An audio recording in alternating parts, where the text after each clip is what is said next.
Hello all welcome to my channel.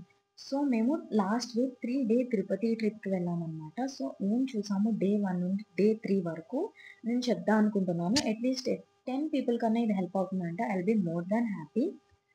So Tirumala is famous for lord Venkateshwara Swamy. So మేము దర్శనం చేసుకోవడానికి వెళ్ళాము. ఫస్ట్ అయితే డే 1 తిరుమల హిల్ పైన వెంకటేశ్వర స్వామి టెంపుల్ ఉంటుంది. సో కొండ కిందన కొన్ని టెంపుల్స్ ఉంటాయన్నమాట. సో అవి దర్శనం చేసుకున్నాం. ఫస్ట్ డే వచ్చేసి వాకుల మాత టెంపుల్. ఈవిడే యశోదామాత అన్నమాట. యశోదామాత ఈ జన్మలో వాకుల దేవిగా పుడతారనమాట. సో విష్ణుమూర్తి లక్ష్మీదేవిని వెతుక్కుంటూ భూలోకానికి వస్తారు. తనే శ్రీనివాసుడు. సో అప్పుడు వాకుల మాత అడవిలో తనకి హెల్ప్ చేస్తారనమాట. అండ్ నెక్స్ట్ వచ్చేసి ఇస్కాన్ టెంపుల్. అది శ్రీకృష్ణుడు అనమాట. అండ్ థర్డ్ వచ్చేసి పద్మావతి టెంపుల్, అలివేలు మంగా టెంపుల్ అనమాట. అండ్ నెక్స్ట్ వచ్చేసి కపిల తీర్థం. కపిల తీర్థం అంటే ఏంటంటే అక్కడ వాటర్ ఫాల్ ఉంటుందన్నమాట. సో దీన్ని కపిలేశ్వర స్వామి టెంపుల్ అని కూడా అంటారు. ఇది ఎవ్రీ సీజన్‌లో వాటర్ ఫాల్ అనేది ఉండదు. మేము వచ్చే 2 డేస్, 1 డే ముందు రెయిన్స్ పడ్డాయి కాబట్టి అక్కడ ఓపెన్ చేశారు. సో వాటర్ ఫాల్ అనేది ఉంటుంది. దర్శనం అయితే చేసుకోవచ్చు. వాటర్‌లో తడవాలంటే మనకి రెయిన్స్ పడినప్పుడు అవి ఓపెన్ చేస్తారనమాట.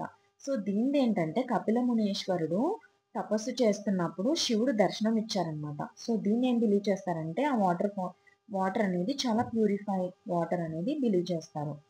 సో నెక్స్ట్ వచ్చేసి గోవిందరాజులు టెంపుల్ అనమాట. అండ్ అప్పలయ్య గుంట. సో అప్పలయ్య గుంట ఏంటంటే రైట్ హ్యాండ్ బ్లెస్ చేసినట్టు పైకి ఉంటుంది. అది ఇప్పటి వరకు ఏ టెంపుల్స్‌లో ఉండదు. సో ఇది ఫేమస్ అనమాట. అండ్ డే 2 వచ్చేసి మేము నడిచి వెళ్ళాలని మొక్కుకున్నాము. లేదంటే చాలా క్యాబ్స్ అండ్ బసెస్ కూడా అవైలబుల్ ఉంటాయి మనకి. కింద నుండి డైరెక్ట్ కొండపైకి తీసుకెళ్తారనమాట. సో ఇందులో కూడా 2 వేస్ ఉంటాయన్నమాట. అలిపిరి మెట్లు అండ్ శ్రీవారి మెట్లు. మేము ఫస్ట్ టైమ్ వెళ్ళినప్పుడు అలిపిరి మెట్లులోనే వెళ్ళాము. సో అదే మాకు బావుండి ఇప్పుడు పాప ఉంది కాబట్టి మేము అలిపిరి మెట్లనే ప్రిఫర్ చేసుకొని వెళ్ళామన్నమాట. సో కూర్చోవడానికి పక్కన అన్నీ ఉంటాయి. అండ్ ఫుడ్ అన్నీ అవైలబుల్ ఉంటాయి. మనం కంఫర్ట్ కోసం వెళ్ళము ఆఫ్‌కోర్స్. కానీ కొంతమంది ఏజ్డ్ పీపుల్ వాళ్ళందరూ కూడా వస్తారు. పిల్లలతో ఉండే వాళ్ళొస్తారు కాబట్టి నేను ఇది చెప్తున్నా అనమాట.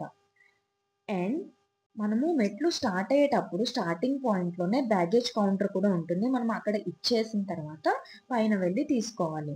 అండ్ ఇదేంటంటే నేను ఒకదాని పైన రాయిలో ఒకటి పెడుతున్నా కదా! సో ఇక్కడ బిలీవ్ ఏం చేస్తారంటే ఇలా పెట్టడం వల్ల మనకి సొంత ఇల్లు కోరిక ఉంటే అది నెరవేరుతుంది అనేసి. అలా అనేసి పక్క వాళ్ళ రాళ్ళు తీసేసి బావున్నాయి కదా! అని మనం పెట్టేసుకోవడం కాదు. మనము అక్కడ ఏ చిన్న రాయినా వెతుక్కొని, ఏరుకొని, తీసుకొని పెట్టుకుంటే మంచిది.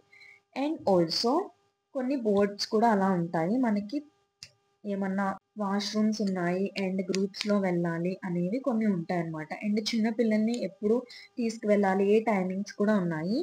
సో, మనం వాళ్ళు చెప్పినవి ఫాలో అయితే it was a safest trip. అలా కాదు అనేసి మనకి మనకి ఎక్కడైనా నచ్చినట్లు మనం ఫ్రీగా వస్తే వెళ్ళేసి మనము మళ్ళీ ఒక 4 వాళ్ళని బ్లేమ్ మెంబర్స్‌ని, ఫ్రెండ్స్‌ని చేయకూడదు. తీసుకెళ్తాం అది కదా! నా సో, పాయింట్ ఆఫ్ వ్యూ బావున్నా అనమాట. గానీ. బట్ ఇట్ సో, వాస్ అవి ఎ మళ్ళీ రియల్లీ అలవాటు పడి బ్యూటిఫుల్ అలా ట్రిప్. వస్తే మనకే డేంజర్ కదా! సో, మనం సో, పైకి వెళ్ళిన ఆటిని చూసి తర్వాత ఇంకా అక్కడ 4 యానిమల్స్ మనము అలల్లా వస్తే ఎంటర్ అయిన మనకే డేంజర్ తర్వాతనే కాబట్టి ఒక మనకి 5 దిస్ ఈస్ మినిట్స్‌లోనే ద అక్కడ సేఫెస్ట్ ట్రిప్. బ్యాగేజ్ కానీ కౌంటర్ కూడా వాళ్ళు ఉంటుంది. చెప్పిన సో, బోర్డింగ్స్ అన్నీ కూడా ఫాలో అవి. మనం అండ్ చిన్న కింద పిల్లలకి కూడా కొన్ని టైమింగ్స్ బ్యాగేజ్‌ని ఉన్నాయన్నమాట. ఇస్తాం ఆ కదా! అవి టైమింగ్స్‌లో డైరెక్ట్ మనకి తీసుకువెళ్ళకుండా పైకొచ్చేస్తాయన్నమాట. మనం వాళ్ళు సో, అక్కడ చెప్పింది మనం ఫాలో అయితే ఇట్ తీసేసుకొని వాస్ ద మన సేఫెస్ట్ అండ్ రూమ్స్‌కి డివోషనల్ ట్రిప్. వెళ్ళిపోవచ్చు. మనం ఇక్కడ మధ్యలో ఇలాంటి చోట్ల అనుకుంటారు కానీ టయర్డ్ అవుతామని. టయర్డ్ అయినా కూడా ఏమనిపిస్తుందో తెలుసా? కొంతమంది ఒక లెగ్ లేని వాళ్ళు, కొంచెం ఏజ్డ్ పీపుల్ లైక్ 60 ఇయర్స్ ఉండేవాళ్ళు చాలామంది అండ్ పిల్లలు కూడా చాలా యాక్టివ్‌గా ఎక్కుతారనమాట. వాళ్ళని చూసి నిజంగా చాలా మోటివేషన్ వస్తుంది. అండ్ మనం వెళ్ళే దారిలో స్తంభాల మీద గోవిందనామాలు కూడా ఉంటాయన్నమాట. అవి చదువుకుంటూ కొంచెం దూరం అట్లా మనకి వచ్చేవాళ్ళు కూడా గోవింద, గోవింద అనుకుంటూ స్మరణ చేస్తూ ఉంటారు. సో, మనకసలు టయర్డ్‌నెస్సే ఉండదు. అండ్ డే 3 వచ్చేసి ఫస్ట్ వరాహస్వామిని దర్శనం చేసుకోవాలనమాట. ఎందుకంటే ఇది బిలీవ్ చేస్తారు. ఎందుకంటే వరాహస్వామి ల్యాండ్‌ని డొనేట్ చేస్తారంట వెంకటేశ్వర స్వామికి.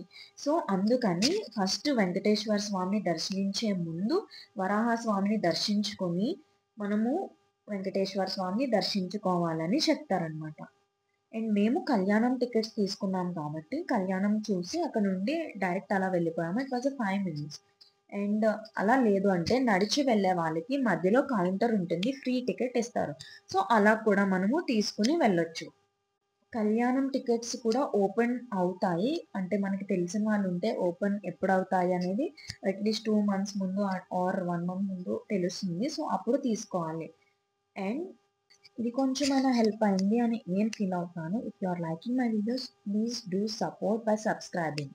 Thank you.